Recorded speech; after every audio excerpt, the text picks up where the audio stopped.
Ok. O Match Bola dessa semana não é o TV Fama, mas tá cheio de fofoca.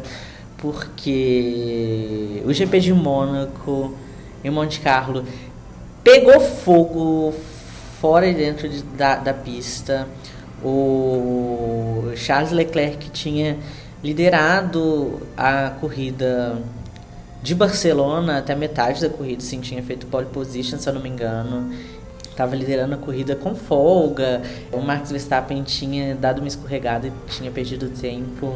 Estava atrás até do companheiro de equipe dele, o Sérgio Pérez. Acabou ganhando a corrida depois de um apagão da Ferrari do Leclerc em Barcelona, assumido a liderança do campeonato mundial. O Leclerc, que um tempo atrás ele é muito azarado em Mônaco, ele nunca tinha conseguido terminar um GP na própria casa e acabou batendo com a Ferrari do Niki Lauda, histórica, numa volta de apresentação lá em Monte Carlo. No sábado, no treino classificatório, fez a pole position, fez o tempo mais rápido do fim de semana. Largou na frente, mas nem tudo são flores na Fórmula 1. A corrida de domingo começou sob chuva, com os pilotos dando uma volta de apresentação atrás do safety car. A largada foi atrasada em mais de uma hora, uma confusão danada. Quando eles largaram, deram 3 voltas atrás do safety car de novo. Tiveram uma largada em movimento e quando a pista começou a secar, a Ferrari chamou o Leclerc para colocar os pneus intermediários. Ele voltou para a pista, deu uma volta e a Ferrari chamou ele novamente para colocar os pneus de pista seca. E nessa lambança ele foi ultrapassado pelo Sérgio Pérez da RBR, que assumiu a pole position.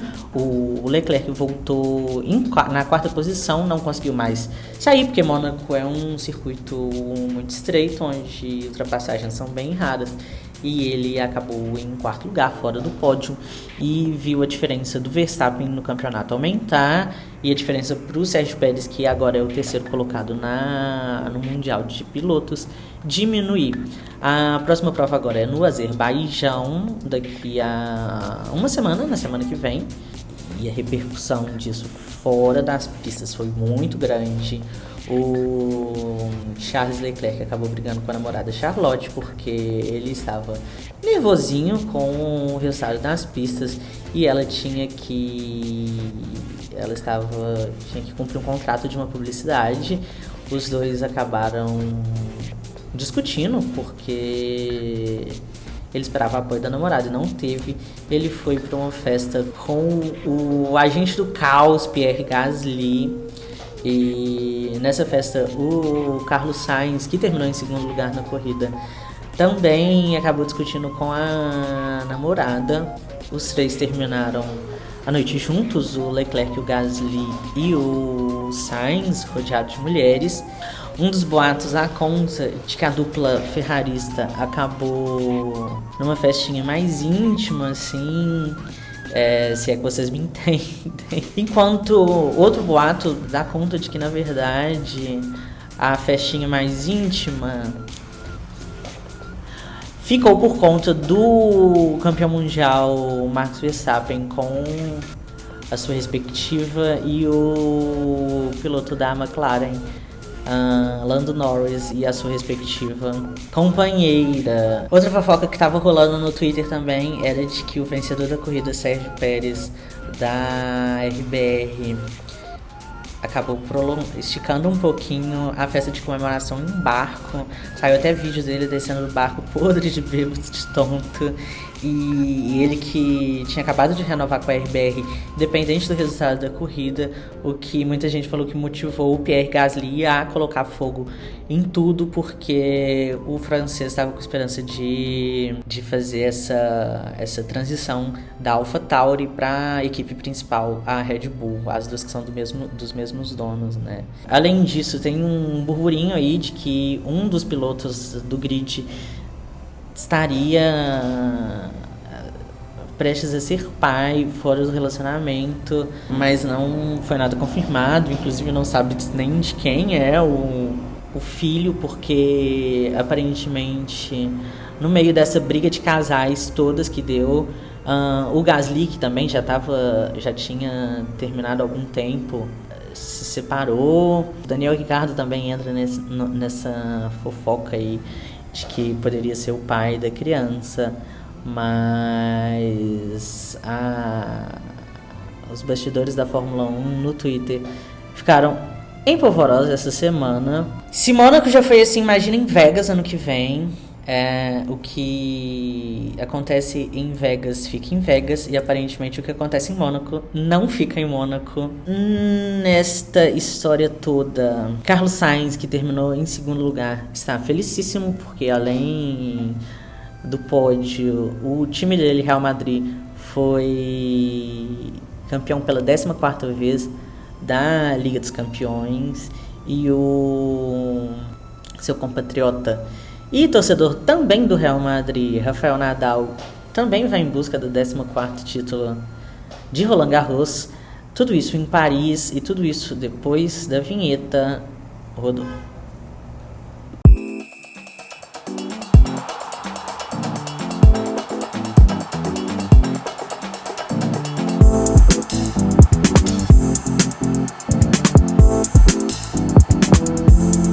Voltando como eu disse, a França, além do GP de Mônaco, recebeu no final de semana o torneio de Roland Garros, tradicional de tênis, e a final da Champions League de futebol. Em Roland Garros, essa semana, a gente teve o clássico entre Novak Djokovic, número 1 do mundo, e Rafael Nadal, o tenista com o maior número de Grand Slam, os campeonatos mais importantes do circuito de tênis. Foi um jogo de 4 horas e 12 minutos de duração. O Nadal começou o primeiro set com uma quebra já, logo no primeiro game. O primeiro game durou 10 minutos de duração, e eu tava esperando de que o jogo fosse terminar antes da minha aula, e na hora que eu saí pra aula não tinha terminado nem o segundo set ainda. O segundo set, o Nadal fez 3-0 logo de cara e acabou tomando virada. O segundo set terminou em 6-4. O terceiro set, o Djokovic começou ganhando, o Nadal segurou e conseguiu virar, e no quarto set ele fechou o jogo e vai em busca do 14º título dele em Roland Garros. O Djokovic, que depois daquele vexame da Austrália, em que ele foi preso por não se vacinar e acabou perdendo a liderança do número de títulos, ele tem a chance de ver o Nadal desgarrar mais, agora que está em 21 para o Nadal, 20 para o Djokovic e 20 para o Federer. O Nadal tem a chance de abrir para 22. Só que ao mesmo tempo, agora nas semifinais, o Nadal vai encarar o Alexander Zverev, que, se for campeão de Roland Garros, pode tirar o Djokovic do número 1 do mundo. Essa chave dele estava muito pesada, porque também tinha o Carlos Alcaraz, que tinha vindo ganhando tudo desde o início do ano, e acabou perdendo para o Zverev também num jogo de 3-1. E o Zverev vai em busca do primeiro título de Grand Slam dele, assim como o Alcaraz estava. Quem também estava na briga pelo primeiro Grand Slam era o Stefanos Tsitsipas, que acabou sendo eliminado podemos considerar a zebra, para o Casper Ruud, o número 8 do mundo norueguês, que vai enfrentar na outra semifinal o croata Marin Cilic, que já está há mais tempo no circuito, já tem títulos de Grand Slam e já foi semifinalista também de Roland Garros. Então, eu acho que chega a ser uma surpresa, assim, essa segunda semifinal, porque o número 2 do mundo, que está de retorno, né, retornou agora em Roland Garros, o Daniil Medvedev, ele também saiu antes da semifinal. Ou seja, a final do ano passado, que foi entre o Djokovic e o Tsitsipas, os dois saíram antes das semifinais. Então fica aberto aí pra ver qual vai ser o resultado. Afinal, é no domingo. No próximo episódio eu venho com o resultado pra vocês, se o Djokovic sai do número 1 do mundo ou se o Nadal continua na briga Não sei, né? O Nadal, eu acho que todo mundo fica, já tá na hora dele aposentar, mas eles aí sempre surpreendendo a gente de que não é hora de parar. O Nadal, que no sábado esteve no Stade de France, vendo aquela pataquada que foi a organização francesa da final da Liga dos Campeões, com direito à invasão, torcida entrando sem ingresso, a torcida do Liverpool, né? E dentro de campo mesmo, quem levou melhor foi o Real Madrid. Ganhou de 1-0 com o gol do Vini Júnior, brasileiro, grande promessa da Copa do Mundo. Quem levantou a taça foi o Marcelo, também brasileiro, que se despede do Real Madrid. Vamos ver se ele vai ter condição de chegar à Copa do Mundo em novembro no Catar. A seleção brasileira jogou hoje de manhã contra a Coreia do Sul em Seul, goleou por 5-1. Vai para Tóquio agora jogar contra o Japão, próxima segunda-feira, nessa digamos que uma tour de amistosos de preparação para a Copa do Mundo. Quem também está jogando essa preparação é a seleção argentina, que na noite ontem em Londres, em Wembley, atropelou a seleção italiana por 3-0 na finalíssima, um jogo organizado entre a UEFA e a Conmebol, entre os campeões da Eurocopa e da Copa América. A Argentina fez 3-0 na Itália, fora o baile. A Itália tomou um apavoro. A Itália que não vai para a Copa do Mundo pela segunda edição consecutiva. E depois de ter sido campeã da Eurocopa, eu não sei o que aconteceu, mas aparentemente a seleção italiana perdeu o rumo. Roberto Mantini vai ter que reformular a Azurra de novo, porque essa semana já começa a Nations League, que é como se fosse a Champions League de seleções da Europa. E na próxima edição a Nations League já vai contar com as seleções sul-americanas. Infelizmente os jogos vão ser todos na Europa, né? Falando em final de temporada na Europa, o Real Madrid foi campeão da Champions League, como eu já falei. No outro episódio, o Eintracht Frankfurt tinha acabado de derrotar o Rangers da Escócia e se tornado campeão da Europa League. E a primeira edição da Europa Conference League, a terceira competição europeia, a Roma derrotou o Feyenoord da Holanda e conquistou a primeira edição do torneio. O técnico José Mourinho se tornou o primeiro técnico a conquistar as 3 competições do continente, a Champions League, a UEFA, a Europa League e agora a Conference League. É o primeiro título internacional da Roma, oficial da UEFA. A Roma que contou com o gol do Nicolo Zaniolo, ele que tinha se lesionado, ficou um tempão sem jogar, foi cortado da seleção italiana por causa disso e retornou em grande estilo, marcando gols do título. Com isso, a Roma vai disputar a Europa League ano que vem, ela que já tinha conquistado esse direito no campeonato italiano. O campeonato italiano conquistado por ninguém mais, ninguém menos que o Milan, depois de 11 anos, de 10 temporadas, sem ser campeão italiano e de ver um domínio do Juventus interrompido com a Internazionale ano passado. O Milan derrotou a rival milanesa nessa disputa e conquistou o 19º título italiano. A Inter já havia sido campeã da Copa da Itália e da Supercopa contra a Juventus, e a Juventus que saiu essa temporada de mãos abanando. O Milan foi campeão, a Roma foi campeã e a Inter foi campeã também, e a Juventus não ganhou nada. A Juventus vai disputar a Champions League, assim como o Napoli, terceiro colocado do campeonato italiano. A Lazio, o rival da Roma, vai junto com a Roma disputar a Europa League, e a Fiorentina de Florença vai disputar a Conference League, ganhada pela Roma esse ano. Foram rebaixados o Cagliari, o Genoa, que já foi campeão 9 vezes do campeonato italiano e desde 1930 que não conquista o Scudetto, e o Venezia. Sobem o Lecce, o Cremonese e o Monza. O Monza, que é um dos times mais tradicionais da Itália, mas que nunca tinha disputado a primeira divisão, vai disputar agora pela primeira vez, sob gestão de ninguém mais, ninguém menos que Silvio Berlusconi, antigo dono do Milan. Milan que foi vendido do grupo Elliott para o grupo Red Star, uma nova administração americana no time de Milão. O Real Madrid, campeão da Champions League, derrotou o Liverpool. Liverpool que já tinha conquistado a Copa da Liga Inglesa e a Copa da Inglaterra, mas acabou perdendo para o Manchester City o título inglês. O Manchester City, que dos últimos 5 campeonatos ingleses venceu 4, mas tem essa dificuldade aí de chegar à final e conquistar a Champions League, né? E além do Manchester City e do Liverpool se classificaram para a Champions League, o Chelsea e o Tottenham, o Arsenal e o West Ham vão disputar a Europa League e o Manchester United vai disputar a Conference League, junto com o Cristiano Ronaldo. Foram rebaixados o Burnley, o Watford e o Norwich e subiram da Championship, que é a segunda divisão inglesa, o Fulham, que é o Havaí deles, né, um ioiô danado, o Bournemouth e o Nottingham Forest, bicampeão da Champions League durante a década de 80 e que há 23 anos estava fora da divisão de elite do futebol inglês. A Liga Espanhola, La Liga, foi conquistada pelo Real Madrid pela 36ª vez. A Copa do Rei, né, que é a Copa da Espanha, foi conquistada pelo Real Betis. Os rebaixados foram o Granada, o Levante e o Alavés.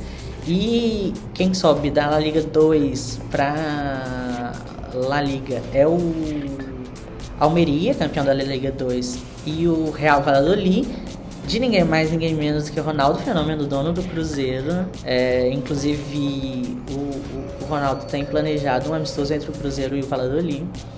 E se o Cruzeiro subir esse ano, que tudo indica que irá, vai ser uma boa comemoração para os dois times, né? Ainda tem uma terceira vaga em disputa para subir para a La Liga, a ser disputada nos playoffs entre o Eibar, o La Palmas, o Tenerife e o Girona. Na Bundesliga, pelo 10º ano seguido, o campeão foi o Bayern de Munique. E a Copa da Alemanha, a DFB Pokal, foi vencida pelo RB Leipzig, que derrotou o Freiburg. Os rebaixados foram o Arminia Bielefeld e o Greuther Fürth. A Bundesliga são apenas 18 times que disputam, então só os dois últimos são rebaixados. O 17º disputa um playoff contra o terceiro da segunda divisão, que no caso foi o Hertha Berlim, o 17º, que jogou contra o Hamburgo. O Hertha ganhou, continua na primeira divisão, e o Hamburgo continua na segunda. Quem sobe da segunda divisão para a primeira é o Schalke 04, campeão, e o Werder Bremen, dois times amplamente tradicionais na Alemanha, né? O Hamburgo também já foi campeão europeu e está aí na segunda divisão alemã. Na França, o PSG foi campeão da Ligue 1, enquanto o campeão da Copa da França foi o Nantes. Os rebaixados para a segunda divisão foram o Metz, o Bordeaux e o Saint-Étienne. O Bordeaux e o Saint-Étienne tradicionalíssimo. O Saint-Étienne até esse ano era o maior campeão do campeonato francês, com 10 títulos, agora foi alcançado pelo PSG. No mesmo ano que ele é rebaixado, ele que disputou um playoff contra o Auxerre, que volta para a primeira divisão junto com o Toulouse e o Ajaccio, com direito à invasão de campo, pancadaria da torcida. Saint-Étienne, que é bem apaixonado pelo time, né? Em Portugal, o campeão foi o Porto, que conquistou tanto o campeonato português quanto a Taça de Portugal. A Taça da Liga foi conquistada pelo Sporting. O Benfica ficou a Vernavis, literalmente. Na Holanda, a Eredivisie foi conquistada pelo Ajax e a Copa da Holanda pelo PSV. E na Escócia, a Premiership foi conquistada pelo Celtic, que também conquistou a Copa da Liga, enquanto a Copa da Escócia foi conquistada pelo Rangers. Finalizando as principais ligas europeias, Trabzonspor foi campeão da Liga Turca e o Zenit foi campeão do Campeonato Russo. Na semana passada, nós tivemos o sorteio das fases eliminatórias de mata-mata da Libertadores e da Sul-Americana. Na Sul-Americana, o Santos enfrenta o Deportivo Táchira da Venezuela, que estava no grupo do Palmeiras na Libertadores. O Nacional do Uruguai enfrenta a União de Santa Fé da Argentina. A Universidade Católica do Chile enfrenta o São Paulo. O Colo-Colo enfrenta o Internacional de Porto Alegre. O Deportivo Cali da Colômbia enfrenta o Melgar do Peru. O Ceará vai jogar na altitude da Bolívia contra o The Strongest. O Atlético Goianiense vai jogar contra o Olímpia, no Paraguai. E o Independiente del Valle, que estava no grupo do Atlético e do América, vai jogar contra o Lanús, da Argentina. Na Libertadores, o Atlético Paranaense vai ao Paraguai jogar contra o Libertad. O Tolima, que também estava no grupo do Atlético e do América, vai jogar contra o Flamengo. O River Plate e o Vélez Sarsfield fazem um clássico argentino, enquanto o Atlético Mineiro vai jogar contra o Emelec no Equador. O Palmeiras vai ao Paraguai jogar contra o Cerro Porteño. Outro jogo argentino acontece entre Talheres e Colón. Corinthians e Boca Juniors repetem os jogos da primeira fase. E o Fortaleza, pela primeira vez, disputando uma Libertadores, já vai direto para o mata-mata enfrentar o Estudiantes de La Plata.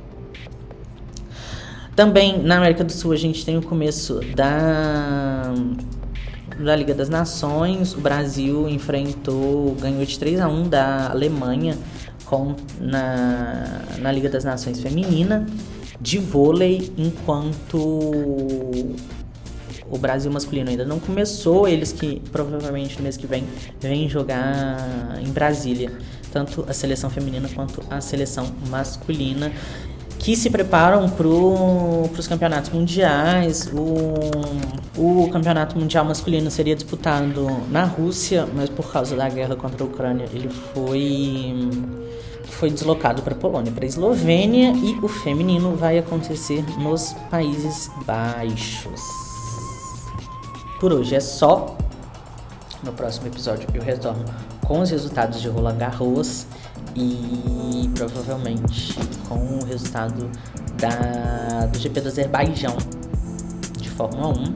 É isso, até a próxima. Beijão.